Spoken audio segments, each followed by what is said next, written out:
dude here. I think he's from a manga about boxing. Joe of the West? It's definitely not Joe.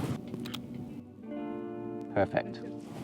Got that going. Like, I was thinking about fighting games and how awesome it is that once you've started playing something like fighting games, you kind of feel the effects of it through like every aspect of your life.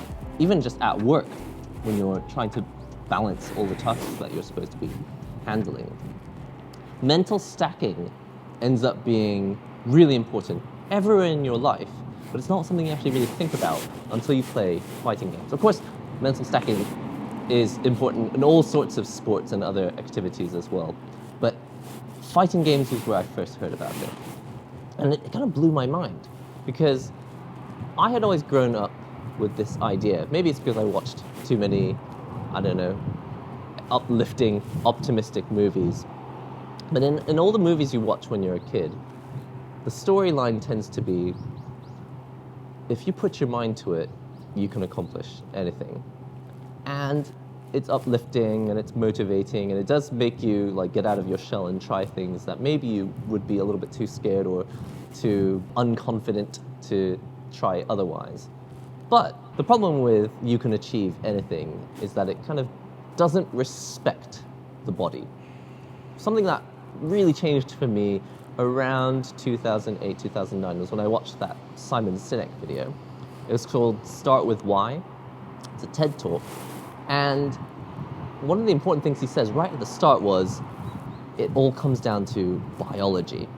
And I think that's where we go wrong with a lot of our attempts at becoming better at fighting games, or better as creators, or better at just our job. But the reason mental stacking becomes so important is because if you don't understand your limits, then you never come close to them. You end up just kind of middling at a very low level, thinking like, oh, if only I put my mind to it. So it's like, it's a problem of my motivation. It's like, yeah, okay, maybe the movies told you that as a kid. But when you start playing fighting games, something really important happens. You try to do all the things that you've learned at the same time. So if you're not very familiar with fighting games, like you're Ryu and Ken on either side of the stage, right? They're throwing fireballs at each other.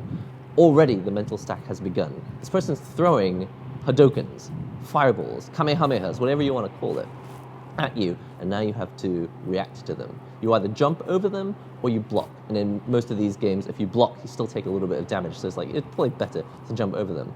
But now you're playing their game. To make a long story short, in fighting games, someone could like throw punches at you, they could walk towards you, they could walk away from you, they could jump at you, and you can only really handle 2 or 3 things at the same time. But that's not what you think when you're taught, if you just put your mind to it, you can accomplish anything. It's just like, if I just practiced reacting to things faster, if I just practiced being able to handle multiple things at the same time, like I could do it. It's like, well, actually, you're limited by your biology. And that's one of the most frustrating things as a really optimistic person. I consider myself quite an optimistic person. As a kid, I grew up thinking like, anything I put my mind to, I can achieve. It's like, yeah, that's motivating, but it's really frustrating when it doesn't work out 9 times out of 10. And it's because I was unrealistic about my biology. Am I too close to the camera? I think maybe I'm getting like kind of excited. I kept like moving a little bit closer to the camera. There's a dragon here, and it looks really cool. Snake Way. I love long roads. I like the idea that you can't really see the end of them, so it makes you wonder like where they go. If you stay on the ground and you throw a bunch of punches and kicks at the enemy, they get busy worrying about whether those punches and kicks are going to hit them, so that even if you jump at them, they're not going to anti-air you. They're not going to knock you out of the air because they weren't ready for it. They thought you were going to continue hitting them on the ground.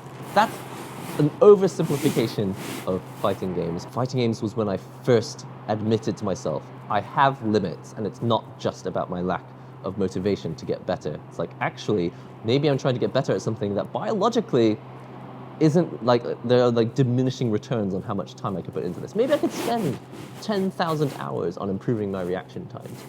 Maybe I could spend 10,000 hours improving my ability to handle multiple attacks at the same time. But I think it doesn't matter how good you try to get at multitasking, because honestly, my true belief is that biologically, think we're limited to how many things we can task multipliably.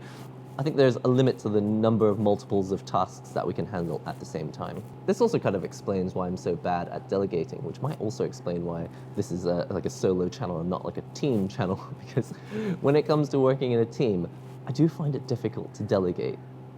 Partly because I feel like it's just easier to do things myself rather than to explain to someone how to do it. But if I overestimate myself, and I've done this in numerous shoots when I've worked with other people before, I just think, okay, yeah, I can handle everything myself. I'll be the director, I'll do the camera work, I'll write out the script, I'll figure out everything. But on the day, when I also just have to figure out, like, does the guest need a cup of tea? Does the guest need to go to the bathroom? Do they know their way around the building? Have they figured out Google Maps? Do they know the location? Just all these extra things that I'm dealing with. And then I'm like, oh no, I've forgotten the script. Oh no, the camera's in the wrong position, and I was unrealistic about my abilities. And learning how to play fighting games was how I came to terms with my limits and became more realistic about what I could actually achieve. And I think if you're more realistic about your biology and what you're actually capable of, you're more likely to actually fulfill your potential. I really want to take a picture of this. Are you allowed to take a picture of the sun? Is that dangerous for the sensor? I think speaking of mental stacking, something that's happening like right now is I'm trying to like look around my world, see what would be an interesting photo, but also try to talk to you in a video at the same time. But I'm also thinking about the videos that I'm going to shoot after this. I'm also thinking about like the battery. I'm worried that I've got like half the battery on this camera, and I'm actually planning to go. You can kind of see it over there. I might put a lighthouse, like right. You can't really see it. There's like a lighthouse right there. It's not a thrilling photo, but at least you'll be able to see it nice up and close. Maybe if I could stand back a bit, yeah, include you in the photo. We could even Photoshop it out.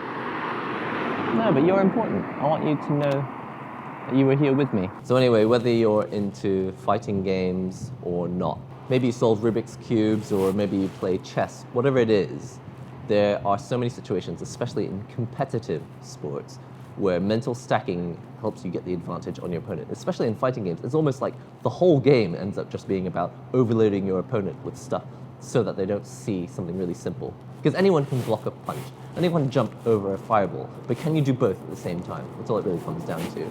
And if you're finding that you're not really fulfilling your potential, if you're not really reaching your goals, if you're not really satisfied at work, just ask yourself, have I stacked myself mentally beyond my biology? And in that case, it's not really a case of motivation anymore, it's just being realistic.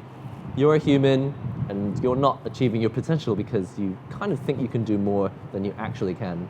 That doesn't make you better than anyone else. It doesn't make you special. Accepting that you're not special. Well, that's an important first step for a whole number of other reasons, but maybe we'll talk about that another time. Anyway, hope you've enjoyed this video. If you enjoy hanging out outside and talking about random various stuff, you can check out this video next. And if you're not subscribed already, please do. I've been NihongoGamer. I'll see you real soon.